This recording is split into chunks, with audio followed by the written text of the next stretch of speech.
Hello and welcome to CDA TV. We've got a new setup now, which is a really special client today as well. It's Herbert.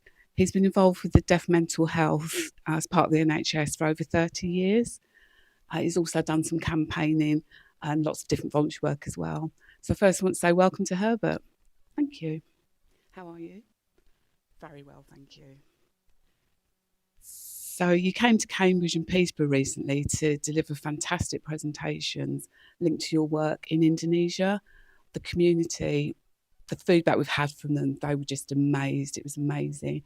So I thought this is a really good opportunity today in the live stream to have a chance to see your story and you to tell us what you've been doing. Brilliant, thank you. So I've been thinking, so 30 years ago, you were involved in mental health. And I was thinking, what was it like 30 years ago? It wasn't very mainstream then.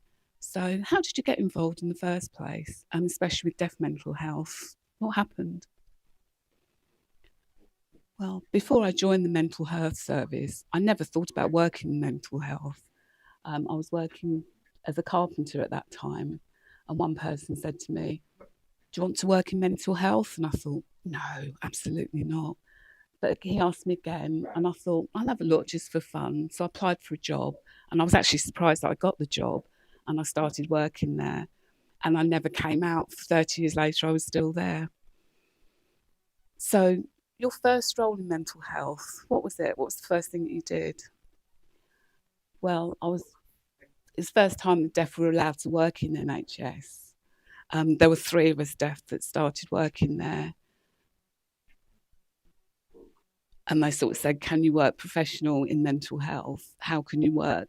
We're trying to work out, because before they'd never had deaf people in the NHS, so we were the first tranche. So it was a big breakthrough when me and my two colleagues started.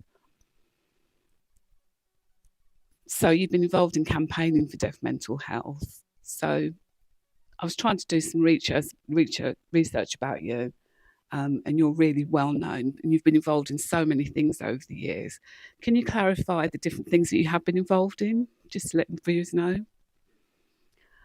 Well, I retired about 8 years ago, and a person came up to me and he said, really, you need to kind of get involved with emergency work. And I said, no, you're fine, I don't need to. But the guy said, no, please, it's really important, because there were no deaf people involved in disaster areas. So I thought, do you know what? I'll have a look. So I applied for the Winston Churchill Fellowship Award. I applied and they gave me some funding, and that started the ball rolling. I learnt lots about what happens in emergency and disasters. There was nothing going on at the time. And then over time, I learnt more and more about what was going on with the deaf and emergencies. So what do you mean by emergency? Can you explain a little bit more about what's involved in emergency relief? So there were some rules about the Winston Churchill that talked about having to improve the services for the deaf. So I thought I'd look at other countries that could be a good role model for Britain.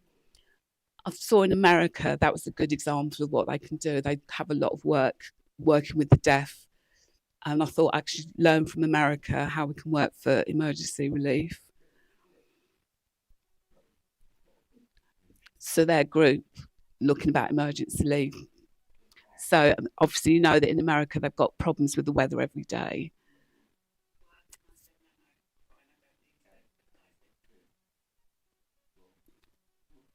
So the World Federation of Deaf, I sort of asked them if they had anything to do with emergency work for the deaf, and they said nothing.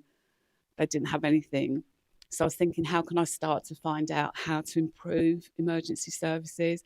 So, for example, if anything happened in Britain, how would the deaf be involved helping? How could they volunteer to help in that situation? Because there was nothing going on at the moment. So you started with that. But what about your other roles that you've done? Can you explain some of the other work that you've done? So when I worked in the mental health service, I was involved with the British Society for Mental Health of the Deaf, so BSMHD for short. So I set it up. It was set up in 1990, quite a long time ago now.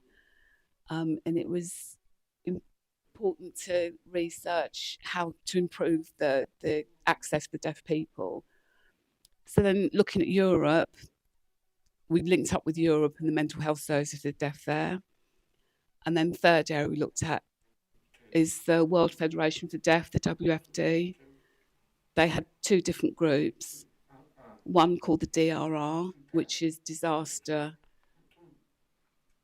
risk reduction.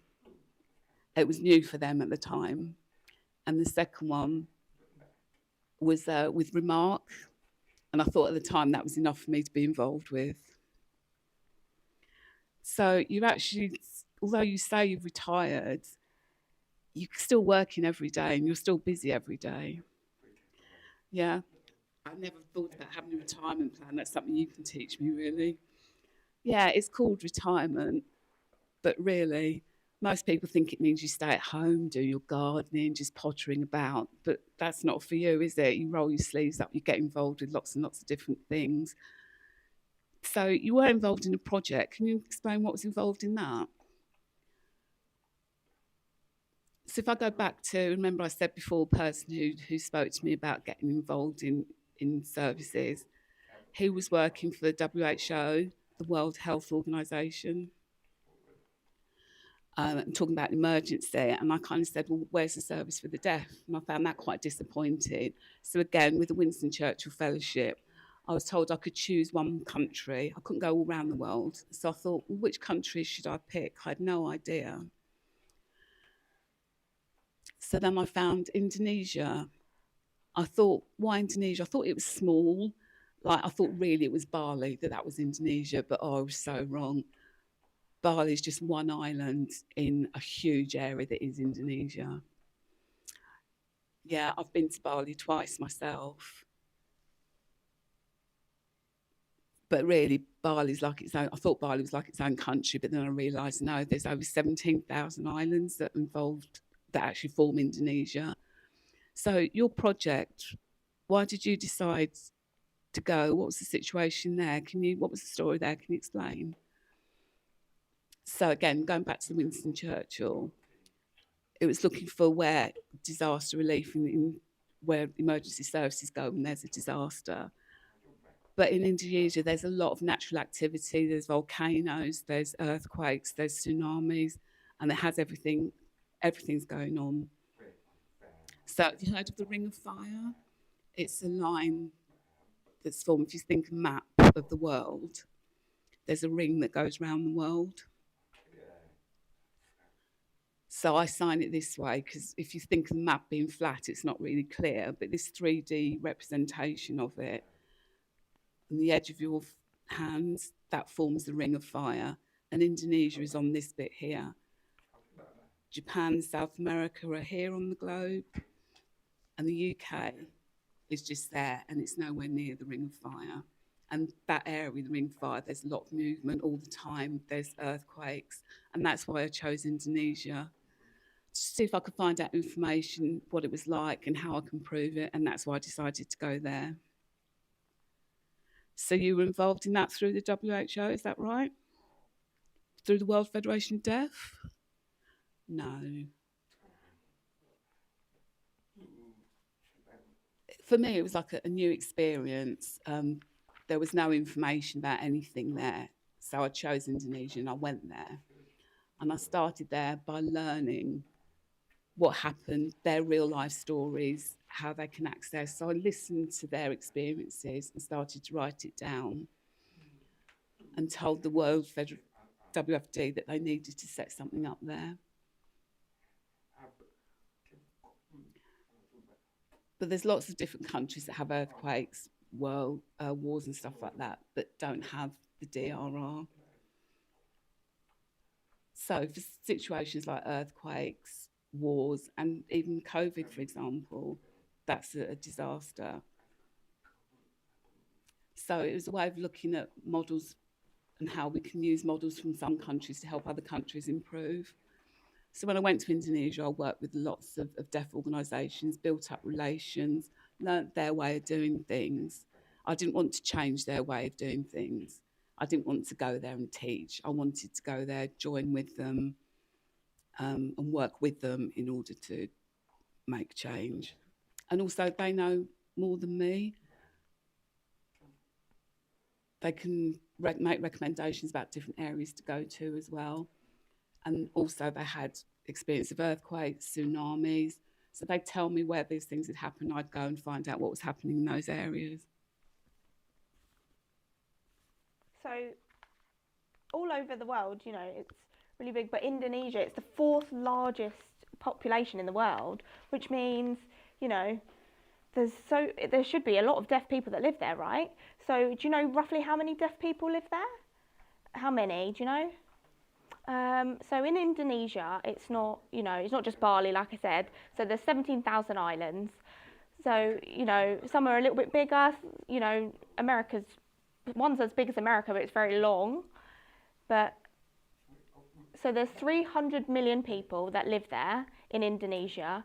And obviously there's all the different islands. But roughly, I think there's about 4 million deaf people that live there. But they're very spread out, you know, they're all on different islands and in different places, which means, you know, they have, you know, the Deaf Association is called the Gurkhatin. So this is the sign for it, Gurkhatin. So that's their Deaf Association there. So it's like the BDA, but over there it's the Gurkhatin. So there's 37 provinces all over. So altogether, I think 600,000 members, or I'm not too sure, but there's about that. So when you think about it, when you're working there in Indonesia, do you say there was 37 different provinces? How do you choose where to spend your time? How do you prioritize? I need to go there, I need to go there. How do you choose?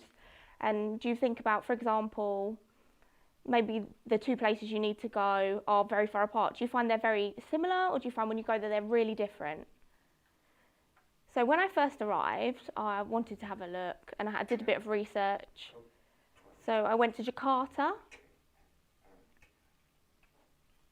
So I went there, did a bit of research, had a look around. Why? Because, you know, I wanted to know if they had any mental health services set up. But when I asked, you know, they didn't really know anything about that. So I started to make discussions with them. And then they told me about the Gurkhatin. So, you know, that's just the one organisation. So there's also another organisation called Paspasindo. They teach sign.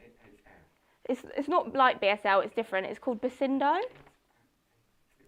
This is the sign for it. So, you know, they supported me to learn some of that, and I went with them. And, you know, lots of different people sign in Basindo all around, and the Gurkhatin was showing me and taking me around and saying, you know, if you go here, they use it a lot. And there might be other places where they don't have a lot of Basindo there, so we went and supported other areas in learning. So, you know, we went east, west, we went all over. So, but also, we maybe went 3 miles a day. We went 3 months to one place, or 4 months to another. Can you show me my name, Matthew, in Basindo, please? So your name, Mattew. Oh, you've forgotten the H. Oh, Matthew.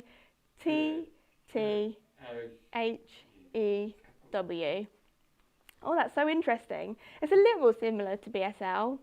So just wanted to say to you guys in the audience, if you're watching, this is a great opportunity for you. If you want to ask any questions to Herbert, you can send them in, and then later we'll ask your questions and we'll get them answered for you.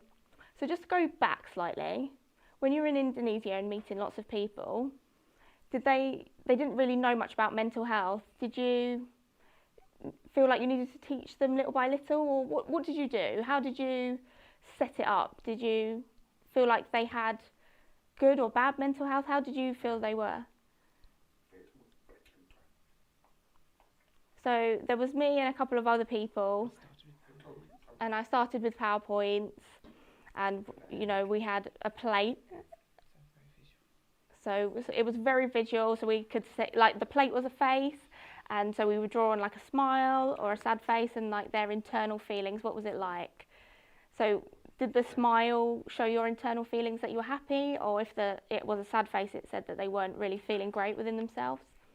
Because in their culture, they are taught to smile even if they feel unhappy. You know, they have to push down those feelings, and you know, we had to teach them how to be open and you know, how to feel better. But it was very difficult.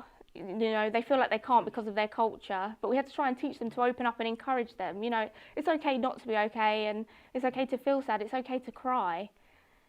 There was lots of people that had, you know, they didn't know what it meant, and they had a lot of past trauma, and they've been through disasters or abuse, and they were depressed, and a lot of people had anxiety, and they couldn't communicate properly, so they didn't know what this was. So I had to teach them, like, this is the sign for anxiety, and this is what that feeling is.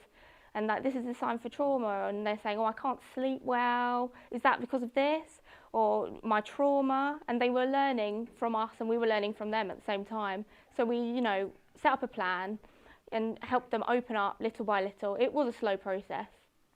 So back to the trauma, a lot of them, was the trauma linked to the disasters? So could you explain a bit more about, you know, in 2004 they had a massive, in I think they had, what happened there? It was in 2004. So the Gurkhaton asked me to go to Aceh. This is a sign. So that is, it was like North Indonesia on the tip. It's like not far from Thailand. So Aceh is here.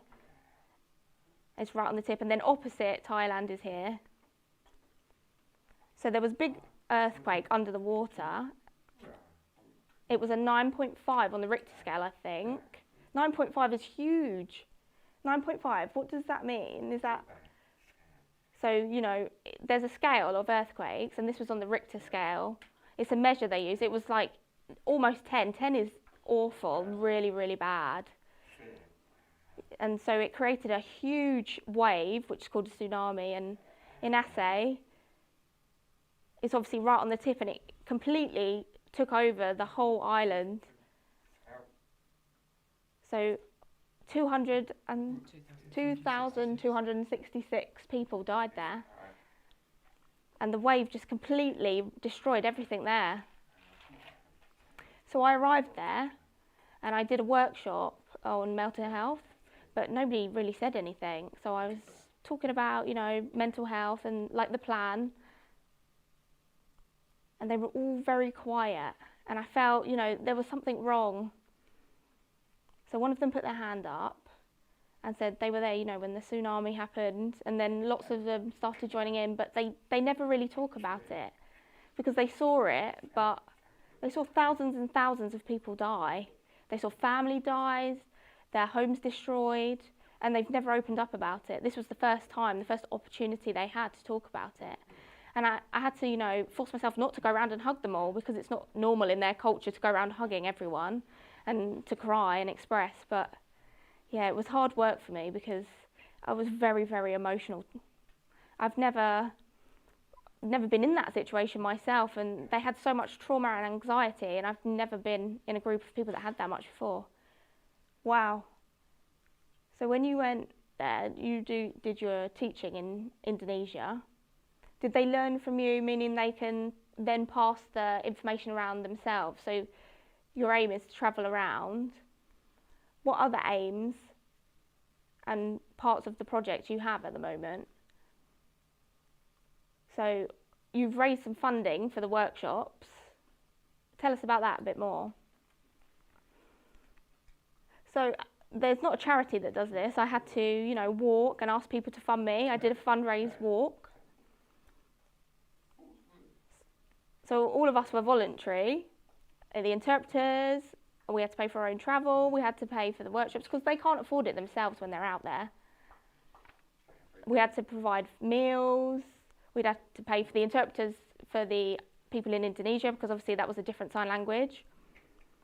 So we needed to communicate with them. So I remember we flew there, and we went to Aceh, and then we had to fly the next day, and we kept doing little flights all around. and we were meeting lots of different people, but we had to, book interpreters for each area, meet different people, deaf people in the community. We met local council, plus mental health representatives there if there was any, and did our presentations. But yeah, we had to really prepare a big plan for that. And when we were talking about mental health, some people were like, oh, do deaf people have really bad mental health? They didn't know. But yeah, we were saying, lots of the deaf people here are depressed and they have some issues that we can help them with. So we started with a little bit of research and we did some reports. And then we set up a new group, the Deaf Indonesian Mental Health Group. It was new. And now I think there's 8 different groups. Yeah, so we've spoke to lots of different psychologists that we met with in Jakarta, and they work with us, and they're so helpful. We've got such a good relationship with them, and it's really important, for the deaf community out there to talk about their mental health, and people know that we've got new projects and things going on. So that now it's 7 years later, and I'm asking, I do more funding so I can go to more places and support more people and help more people open up about their mental health. And also I document it on Facebook, so you can follow me on there. And it's really reached a massive audience and loads of people can see what I'm doing, and it makes other people feel like, oh, maybe I want to do that too.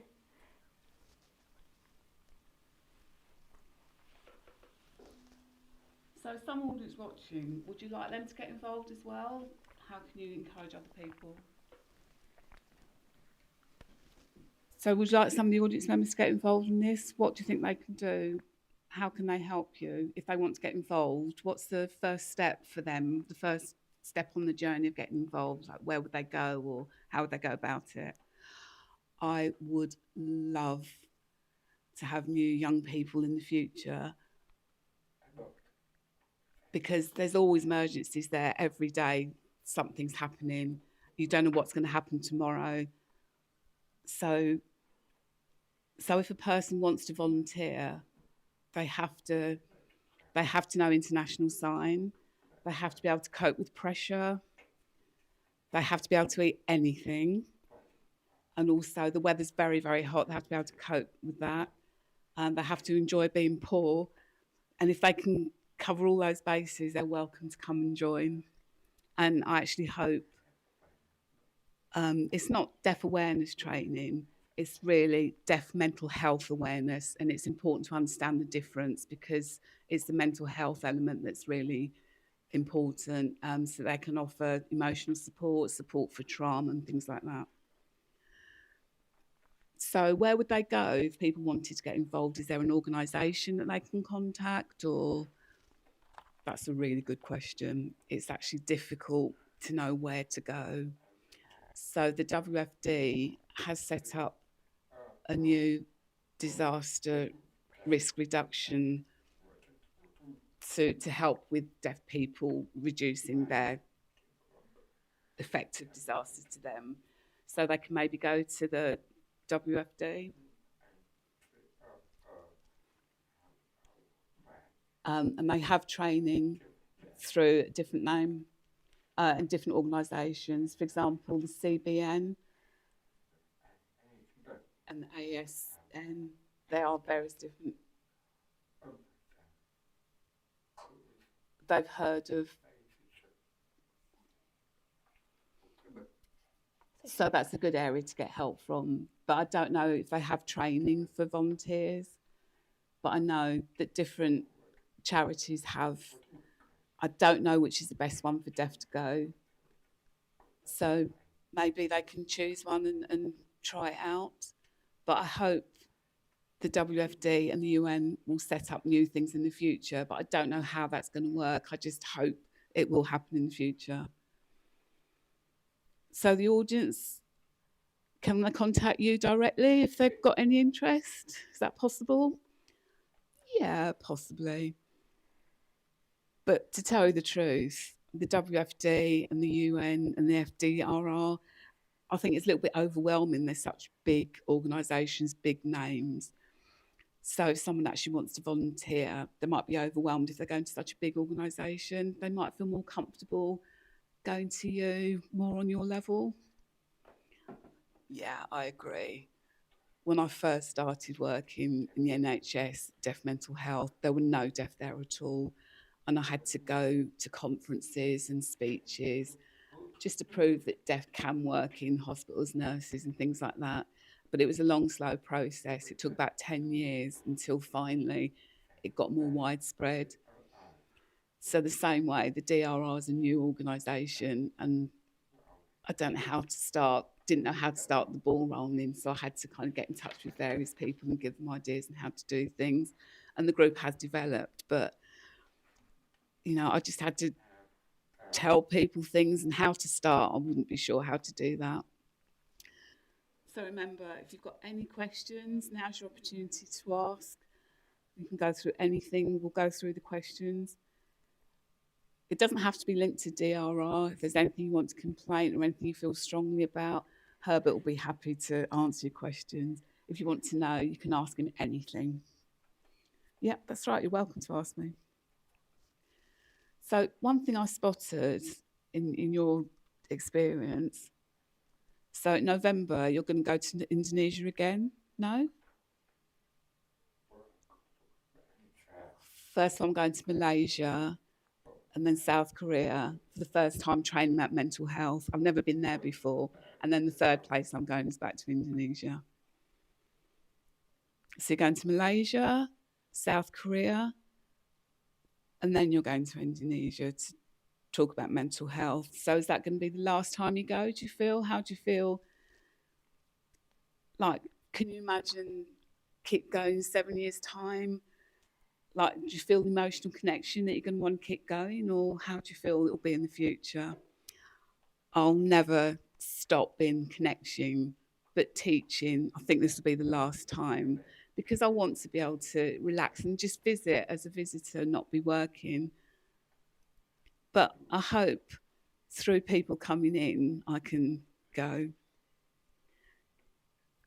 So hopefully there'll be some opportunity for your valuable experience to be passed on. Maybe you want to go yourself. Like, for example, in the UK, there's not many disasters, so you kind of have to go. When you go, you can be more grateful that we don't actually have to have disasters in the UK ourselves. But I did learn that in Britain it's quite amazing. We've got everything. We've got benefits. We've got interpreters. We've got access. It's really good NHS services. Indonesia, they don't have any of that. There's no access. There's no benefits. There's none of the things that we have here. Their life is so much harder. I think all deaf over there have to work if they want money, and just get enough to eat. But they never complain. The weather's terrible. They have earthquakes. And here, we moan when there's the slightest bit of rain. And the smallest little thing will get us complaining. And that's some way how it helped me to be more content. So the people in Indonesia, they're smiling, positive, they just get on with life. Yep, that's right. So you're covering Malaysia and South Korea. I'm a little bit surprised that you're going to South Korea because I expected that it was a well-developed country and they'd have lots of services. So, but you have to teach them about mental health services as well. So are they really behind in mental health? Yeah, that's right. Asia, the Asian region, their culture, they don't talk about mental health. So they believe that it's tough, it's a tough warrior. They have to be warriors and strong and brave. They can't cry. If they cry, it's like you're a coward and they'll become ashamed. So trying to encourage them to know that it's okay if you feel bad, not to be ashamed. But it's hard for them to understand because for them it's taboo. Taboo. So hopefully I'll be able to help them, encourage them to understand it's okay to be open. So is this your first time going? So is it part of the ongoing project or will you carry on? been meeting with people from Malaysia and South Korea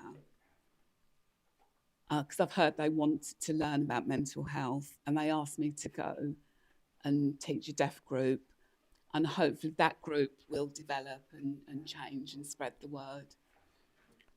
South Korea, there's lots and lots of different provinces, and I hope there again they'll learn. But also there's a university. The psychologists in the university have never met deaf people, so it will be teaching them for the first time about deaf mental health in the university there. So hopefully the university will be more aware, the same as it happened in Indonesia. So I went there in Indonesia, I went to 4 or 5 different universities talking about psychology and about deaf mental health, and they were really interested because it was new to them. So I'm just thinking, you work with deaf mental health in the NHS for years.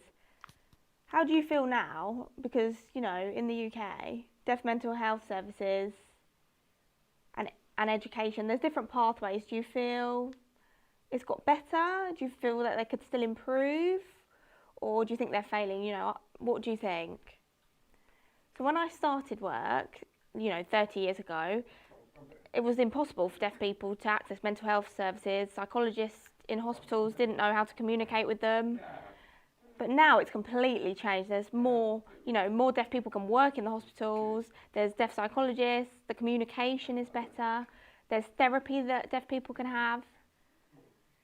So it's much better. I mean, some of those people are better in the mental health services than me, but, they're busy, and even if a deaf person's stressed, there's a doctor they can go to and talk to about it. I think we might have one of the best services in the world. I think maybe 300 deaf workers in the NHS in mental health in the UK, including care homes and support workers. But yeah, professional deaf people working in mental health in the NHS, that's how many there are. So I have some information to share. In Cambridge, we have, a therapy room. So maybe if one of you, you're deaf and you feel like you could benefit for some therapy, you can book through the CDA. So yeah, it's quite new, it's recent. Oh, I hope we can set up some more therapy rooms like that. So do you have to be referred from your GP for that? Or, CAMS? Or let me clarify that. You can go through, our advocacy team, because we have that. CDA have an advocacy team. And we have a lot of freelance therapists, and, they work there and they have space there. And there's a lot of deaf therapists out there. So we have our own therapy rooms there. They can come and talk to our therapists and talk about whatever they need to talk about. Oh, look at your lovely clothes. Tell us a bit more about your clothes. This is batik. It's a special material. It's very colourful.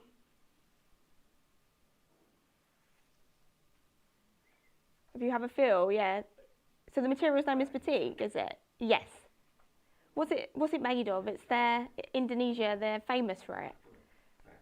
It's their own fabric. It's good quality. This is from North Indonesia. Oh, I can see it. It looks great. And I have lots of different hats to show you. So this is my first one. Oh, please can you stand up and show everyone your lovely outfit? You look great. So is that what they would wear every day in Indonesia? Or is there a meaning behind the clothes? So remember, in Indonesia, there's 17,000 islands, and each have their own clothes. It's like in Scotland, they wear a kilt and have different colours and patterns. So yeah, different tartans. It's the same in Indonesia, so each, island has their own. You know these? This is famous. You know what this is? Oh, I'm really sorry, I don't know. It's from Bali. You've been to Bali. Oh, I've been to Bali twice and I don't know.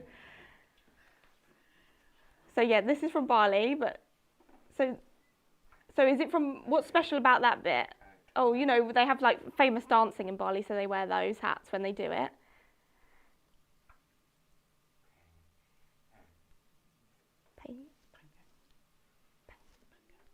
So this is from Panga, this is also north.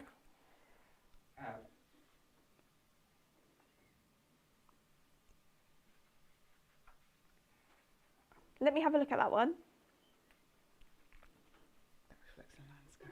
So this reflects, you know, the different landscapes like mountains and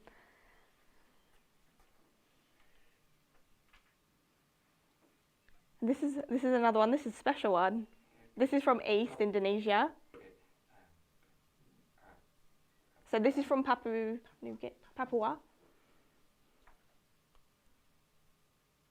So Papua, I was a little bit confused because I know, you know, I thought that was their own, you know, Papua New Guinea. So it's half of it is Papua, and then the west part of the island is Papua, linked to Indonesia. So there's two halves. So you have Papua and you have Papua New Guinea, but this is from Papua, this hat. So what? Tell me a bit more about this one. So this is from the east. I think I need a bigger hat. My head's too big for it.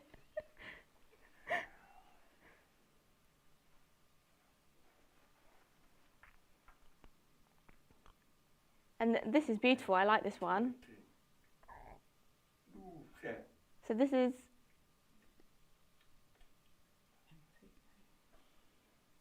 is a north island, very small.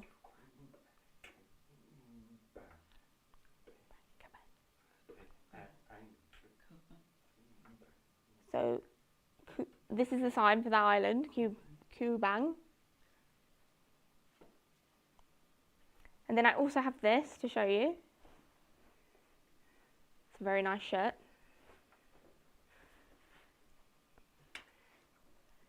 Is that what your wardrobe, is your wardrobe full of this? You open it and you have all these colourful clothes? Lots of the deaf people in Indonesia give them to me as presents, but you're not allowed to say no in their culture.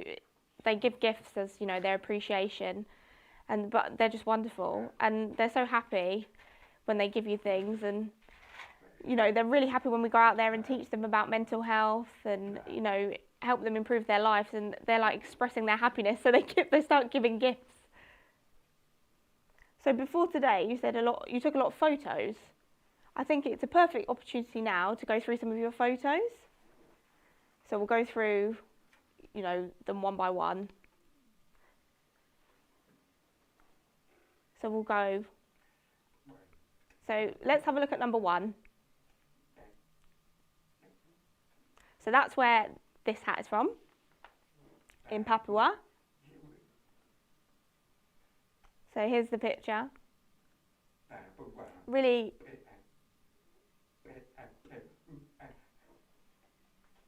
So a person from Papua gave me this. So he was from a tribe, and you can see that, you know, they have their traditional outfit on in this picture. Were they deaf? No, they were hearing. You know, in their culture, you know, they have those beautiful clothes. So if we look at picture 2 now. So this is another group picture.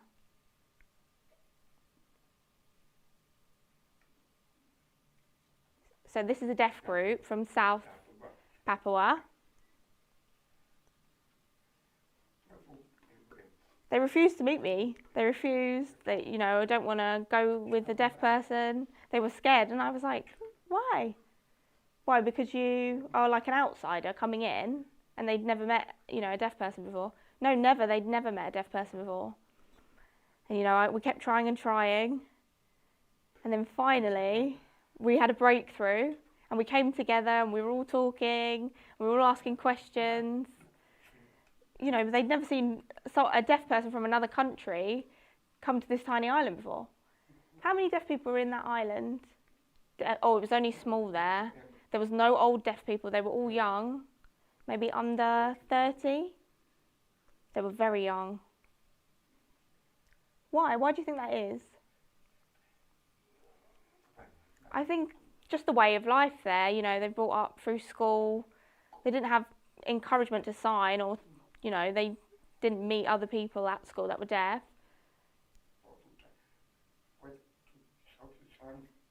Even when they, you know, were at school and there were social services or they go to the council. And I went and visited them myself and I told them the story. I brought 3 people with us, but deaf people weren't allowed to work there. It was really shocking, actually. So, you know, they just wanted to see, you know, one deaf person and they wanted to ask some questions. It was quite nerve-wracking, actually.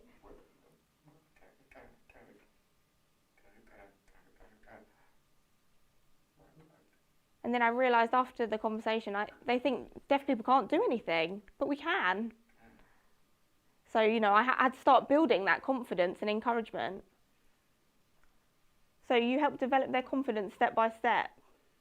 So, you know, linked to, you know, in Indonesia, their government, their perspective on deaf people, also, you know, that supporting. Do you feel like they support deaf people there well or not really? I mean, the government in Jakarta, they're responsible for all of the 17,000 islands, but they have, each of the islands have their own, you know, local government as well. So they listen to the local government what they should do. Some of them are good, and some just ignore. You know, then they can't be bothered. It just depends on which island, whether it's good or bad access, really.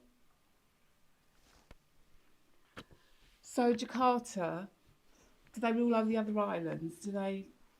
So the islands are allowed to ignore what the government says? Yeah, that's right. So what's the next picture? Number 3. These are different islands. Wow, that is big. So let me just show you. So yeah, so this stole here, that's the small islands that are in the picture.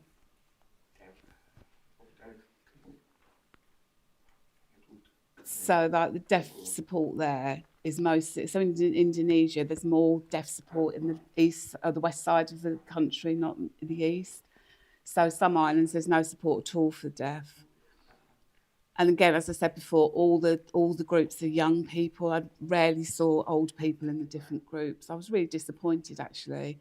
So while I was there, I was trying to encourage support for the deaf people in the places that didn't have it. And some of them didn't actually know about the deaf organisations and didn't know deaf history, and they had no deaf role models. And it was trying to persuade them that they can do things even if they are deaf. So what about technology? Do they have access to different technology or not? Really, their wages are really small and it's hard for them to buy phones, so most of them don't have phones. They can buy motorcycles because they need them for work. So I'm trying to save, sorry, there's 30 deaf. So I've got some old mobile phones, collected them hopefully to give there. But there's a problem because batteries aren't allowed on aeroplanes, because I was hoping that they could be distributed, because really deaf need phones. So do you want more phones to be donated to you? Now's your opportunity. Oh, please, please send me your old phones so that I can pass them on to Indonesian deaf. So, but for the deaf in Indonesia, it's hard to save. They haven't got a lot of spare money. It's really hard to live. Really, they're kind of dependent. The most important thing they want is food, and that's it, really. So the 4th picture, that's another area. There's a really big group there, and they were really interested, and they did try. They worked hard to develop. In fact, really, that was the best group in the whole of Indonesia. They're kind of based in the West, but they kind of tried to do outreach work and encourage other people. This was a fantastic group. They've also got 2 hearing psychologists who sign as well. And they were really interested and they were hoping to try and develop it more. So one person from the UK, did you get them to go and support you as well? So the first time I went, there were 2 people that went with me. Jack, who's a qualified nurse himself, he came with me. And then last year when I went,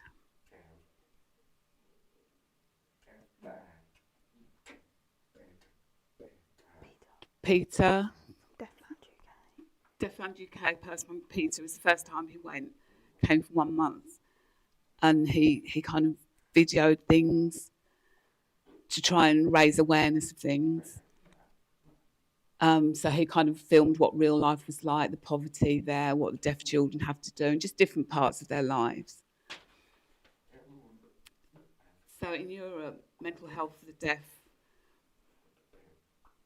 a person from one of the organisations there came with me. But I didn't want anyone to teach me, I just wanted someone to see for themselves what I was doing. And they really enjoyed it. So picture number 5.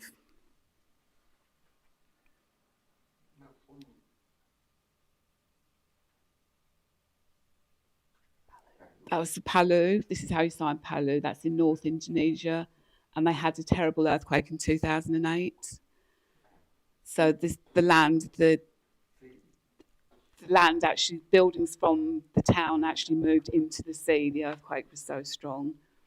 So you can see the church there in the sea. So you were talking about your sign for the Ring of Fire?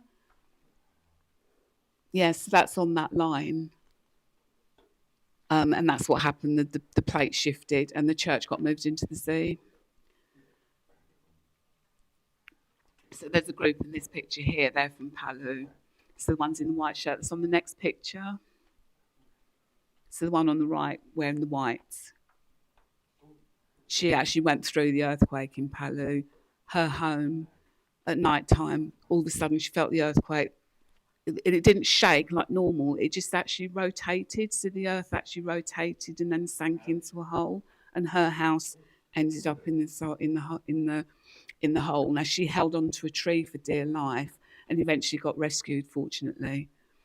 So what about her family? Her family and her friends? So there was her and her mother that they were saved.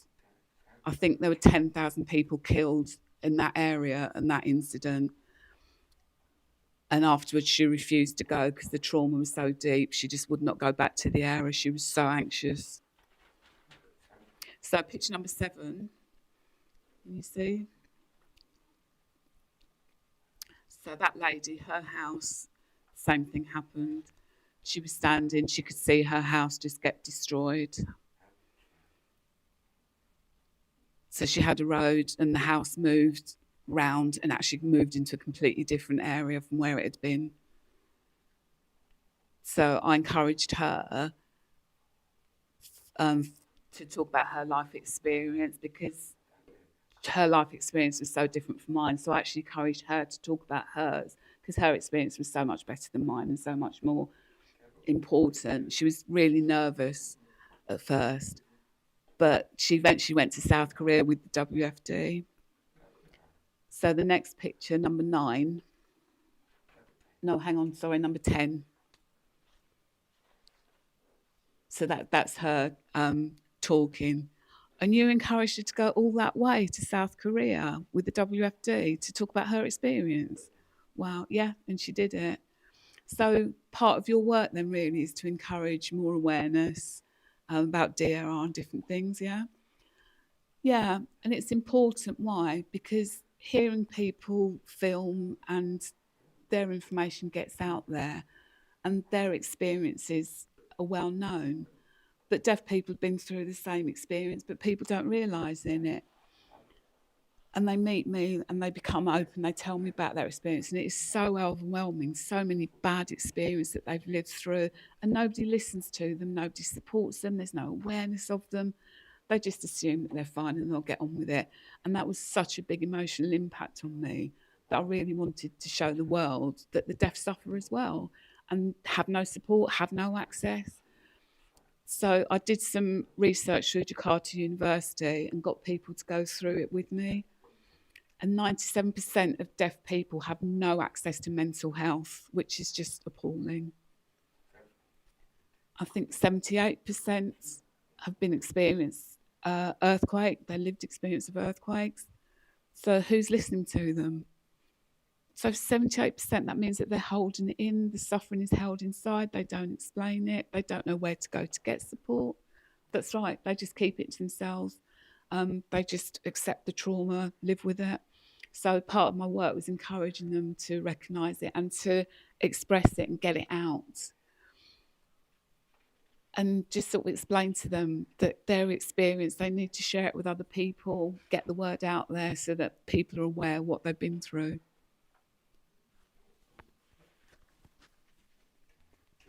So there's different groups of deaf people, and we took some from some of them. I think there was 26 of us. We went to the WFD conference for the first time.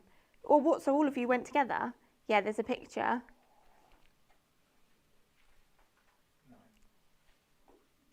So I was so proud of everyone that went there.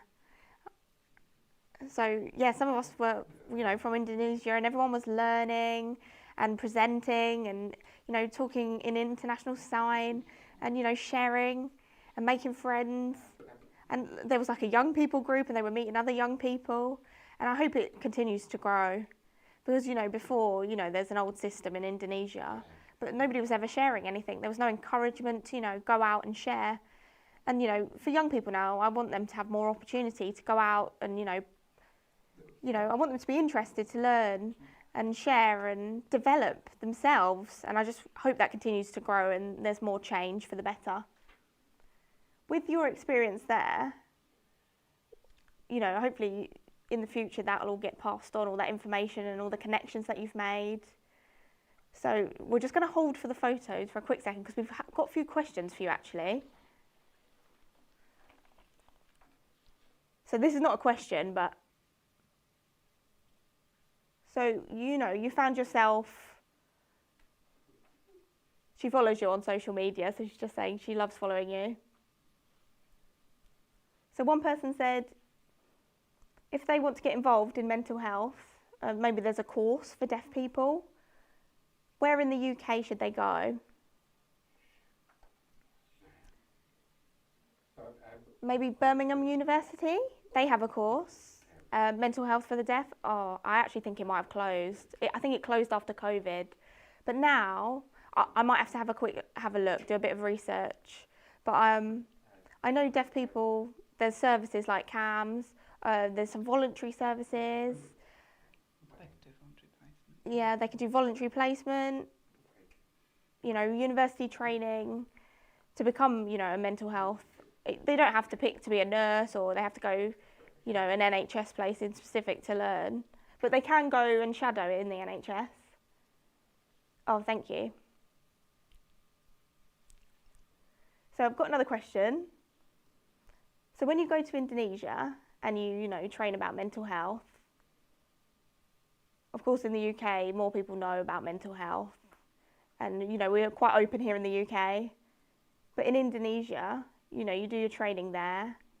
Do you feel like they're very closed off?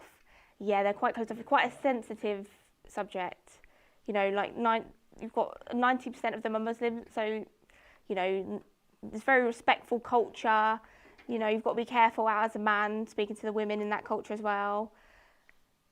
Plus some are a little bit open, but some places are very strict, so you have to kind of adapt to speak to them in that area. Make sure, I have people with me that know that area, say, oh, can I teach them about this? And they'll say, yep, that's fine in that area. Or no, don't talk about that in that area. So one person asks, how do you feel when you go there? You saw that woman's house and it was complete rubble. How did you feel when you saw that? I never thought, I don't really know what an earthquake is like. I thought maybe it might be a bit of a, you see it on the news or on the TV. You don't really know what it's really like until you see it. You think it's maybe a little bit, but the earthquake was massive, massive cracks in the land. It's really overwhelming when you see it because you just don't realise what it's like until you've lived through it. It's just completely different to what I thought. More than I thought, really. It was really overwhelming. you just realise, wow, it's so dangerous, and you just can't believe people live there. And, you know, I just want to tell everyone, you know, they just carry on after something like that happens. It's crazy. But, you know, some people don't know anything about it at all. And, you know, some places don't have any emergency support, any help. So I want to encourage more of that. So I'm thinking about when you saw, you know, you felt emotional. Did you cry or did you act professional? So, you know, I've been working 30 years. I've learned my boundaries and, you know, confidentiality. And you learn how to cope, really. And when you're allowed to, you know, show your emotions and when you're not. But in Indonesia, we had that little group. So we were working together and we were all sharing and we're all supporting each other. It wouldn't have been good on my own. You know, we had to go take a team so we could share.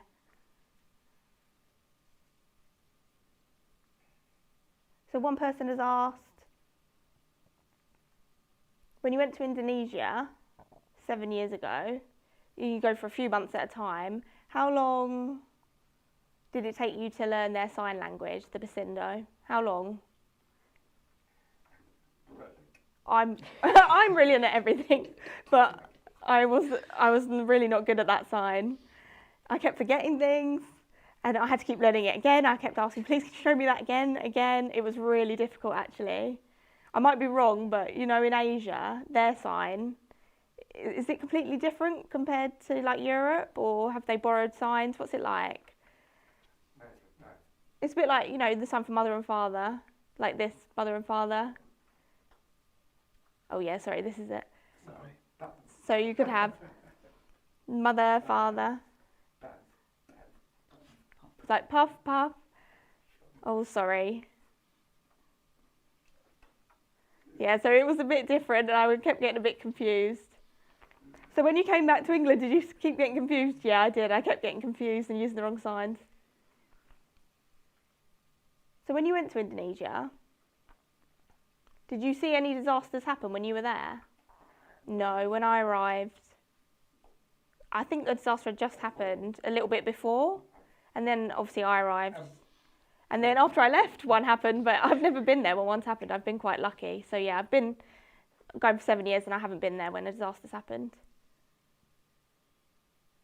So I went travelling for 7 months and I went to Japan.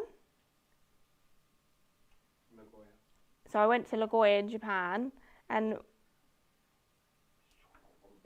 there was a tsunami that happened there. And then I went to New Zealand and I could see like a volcano. And you could see the smoke as well coming from that. And also there was a bushfire there as well in Australia. So it made me realise I was really grateful to, you know, for my life and where I live. Oh, I have one more. I think this is the last question. So one person has said,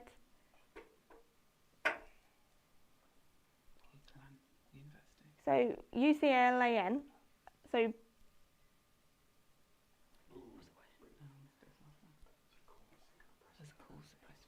there's a course at Preston University, I think, that you can go to.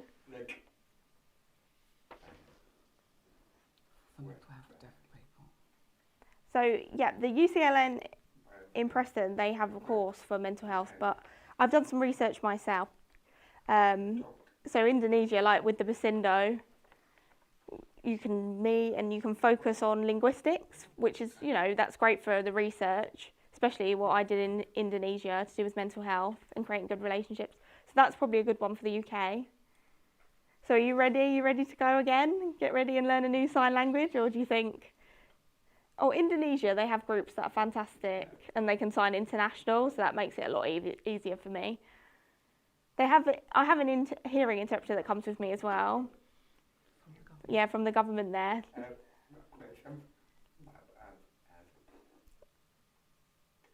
So I have a meeting with them when I get there and I have an interpreter for me. So she can speak English and Indonesian and international sign and Basindo. She's amazing. So, you know, I know them really well.